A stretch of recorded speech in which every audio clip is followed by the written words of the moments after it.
Spider-Man, Spider-Man, cannot please a hardcore fan. Costume quibbles, no surprise. People hate the twitchy eyes. Watch out, here comes the Spider-Man.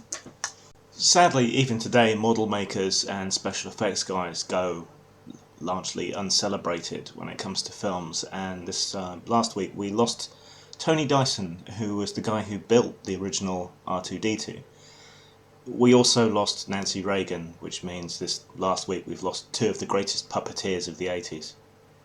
Spider-Man, Black Spider-Man, racially sensitive Spider-Man, Miles Morales, POC, challenges white supremacy, fuck's sake, it's just fucking Spider-Man.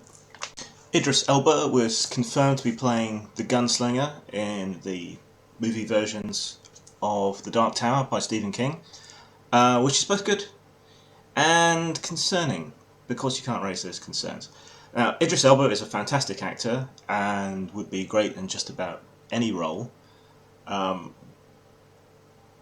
but the Gunslinger is pretty explicitly based on Clint Eastwood, who obviously is too old to do it now, and from the narrative kinda has to be white for a whole bunch of plot and emotional interaction stuff to work, because, yeah, not for any racist reasons, but because, well, for racist reasons because that's the plot. There's racist stuff going on which is kind of integral to character relationships and things, and if you remove that, then that whole dynamic shifts and a whole bunch of knock-on effects go on.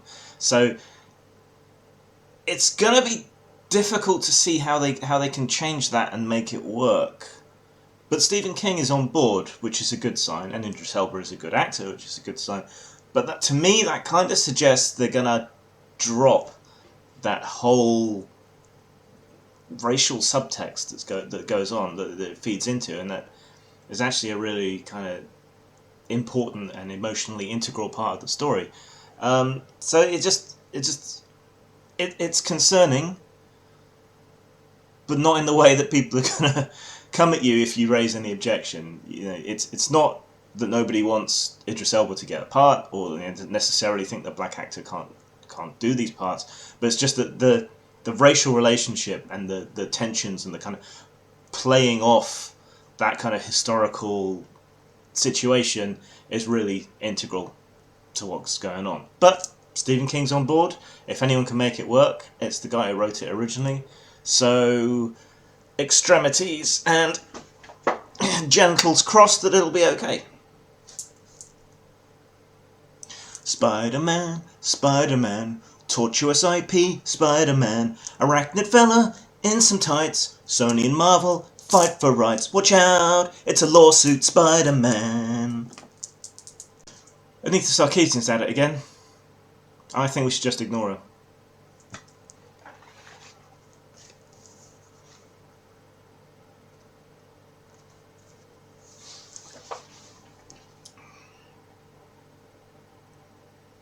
You still here? Let the historians have her. They are really, really unforgiving. They hold grudges after their rivals have died. You know, they keep the feud going. You saw what Starkey did to Laurie Penny. Okay? Just let them have her. At least she's not talking about games anymore. Bon voyage, Anita. Have fun. Don't let the door hit you. Bye. Ignore her. That's it. This week was also The Triggering, coming after International Women's Day. This was an idea suggested by libertarian activist and blogger and video maker Lauren Southern as a way of kind of protesting the way things have been going on social media. And the idea was to just post things that were offensive or that might upset people. Not difficult in this day and age, in that anything will offend somebody. This probably offends somebody. The hat probably offends somebody. I certainly offend lots of people by my mere existence and taking up of space. So, triggering people, not difficult. But, of course, this was misrepresented as somehow being an attack on people. An entirely ignorable hashtag filled with deliberately offensive nonsense was somehow taken as being something serious. Now, I think the best analogy is to Everybody Draw Muhammad Day, which the triggering and Everybody Draw Muhammad Day, definite parallels. Here are things that are banned or considered to be terrible by a certain brand of completely irrational retard, triggered. And so when they protest, you get together and you do it en masse to show that you can't be silenced, you can't be shut up, that free speech is a good thing. People use the tag for all sorts of things. I used it to make some serious points about the problems of maintaining free speech when the public square is privately owned, and other people just spammed it with goatsy and meat spin and lemon party and other nonsense like that to try and gross people out. And these are both perfectly valid as far as I'm concerned. The reaction, oh, it's all right-wing, it's all MRAs, oh, it's all whatever monster du jour happens to be tweaking people's nipples at that particular time, triggered, simply wasn't true. There's a huge variety of people who were participating, and that's just a testament to how many people this hyper-PC brigade has pissed off. They've built this broad Babylon 5-esque coalition of people who now hate them, people from all wings of politics, people who wouldn't agree on anything else other than that they have the right to speak their mind. And they built a block list off it, these offendotrons.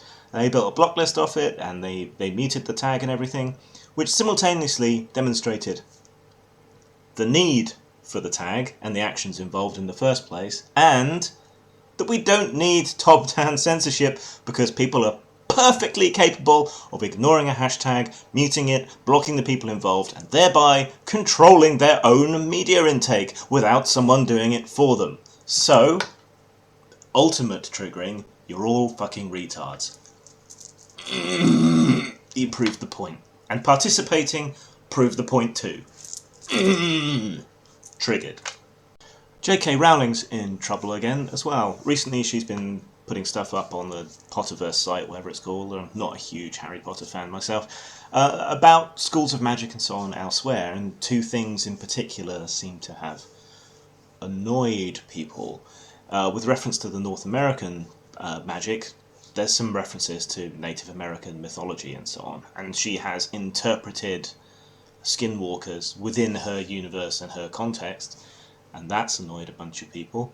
And when it comes to Africa, she's got a single magical school mentioned in Africa, and as we all know, Africa is a hugely diverse nation. Well, it's a continent, that's the point. It's a hugely diverse continent with many nations, different cultures, languages, all the rest of it. So having one school of magic in Africa when there's 3 in Europe, that has annoyed people. Well, if I were to be the kind of pretentious, over-analytical prick that I am, I would point out that a lot of the magic in the Harry Potter universe appears to be derived from the Western ceremonial magic tradition. You've got the Latinate incantations, you've got the wands, the robes, the staves, the potions, all that kind of things. It's definitely influenced, at least, by the Western magical traditions. And for all they claim to come through Egypt and so on, via Masonic orders and all the rest of it, that's very much the Western tradition. Plus the whole boarding school thing, callbacks in the Harry Potterverse to, the Enid Blyton's books, or, books about boarding schools and so on, like Tom's School Days, or whatever it's called. All the rest of it, there's obviously a very kind of background colonial undertone to that. So it would make sense that the export of the magical tradition of Europe to other areas would follow that form, and they would treat Africa as one place and found a school for that, and they would treat North America as one place and So if I was to be that kind of pretentious person, I would point out that that fictional universe, that would be consistent, it would make sense. Of course, the better reason is just to say that she's the author, she can write it however the fuck she likes, and if you don't like it, write your own shit. End of.